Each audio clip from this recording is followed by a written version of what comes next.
রাধে রাধে বন্ধুরা, আমি আমার ঘরের সামনে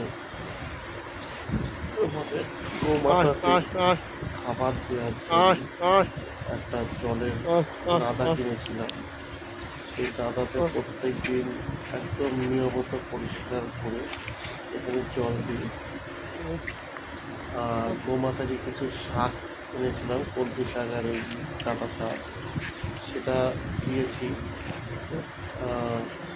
কিছু আমার ভাত বেঁচে গেছিলো কালকে, সেটা আমাদের দিয়েছি এনার গোমাতারে খাওয়ানোর জন্য। এখানে একটা খাবারের জন্য আলাদা কিছু করবো আমি, জলের পাশাপাশি খাবারের একটা কোনো ব্যবস্থা রাখবো এখানে, যাতে খাবার খেতে পারে, খাবার দেওয়া যায়।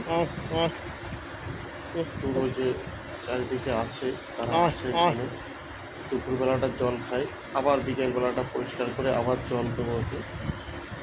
যখনই সময় পাই আমি প্রত্যেক দিন একবার করে ওখানে পরিষ্কার করে জল দিই। এখানে আসে বাঁদররা জল খায়, পুকুরে জল খায়, এত গরমে এই গরুগুলো জল খায়। আর বৃন্দাবনে গরু মানে মাথা, আর পুরো রাস্তাঘাট সব জায়গায় তুমি গরু বাবা, গরু আর বান্দর। বৃন্দাবনটা চলেই এই গোমাতাকে সবাই ভালোবাসে। যে যখন পারে কলা, রাস্তা দিয়ে গেলে হাঁটলে বোঝা যায় কত কী খাবার, কত কিছু।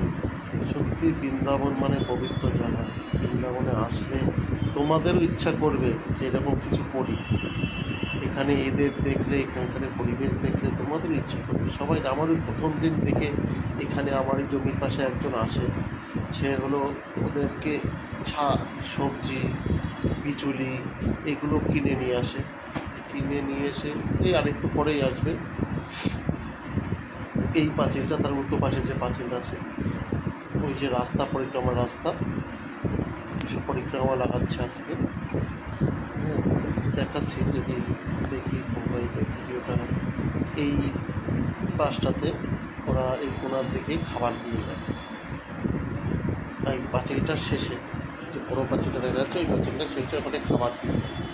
আর ওখান থেকে সে একটা দাদা আসে, এসে সে চাকু নিয়ে আসে, চাকু নিয়ে এসে লাউ ফাউ যা আছে সবজি বাজার থেকে কিনে নিয়ে এসে ওদেরকে কেটে দেয়।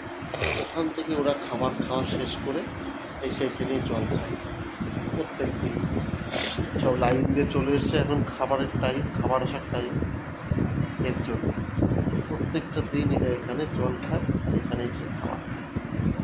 এইখানে এদের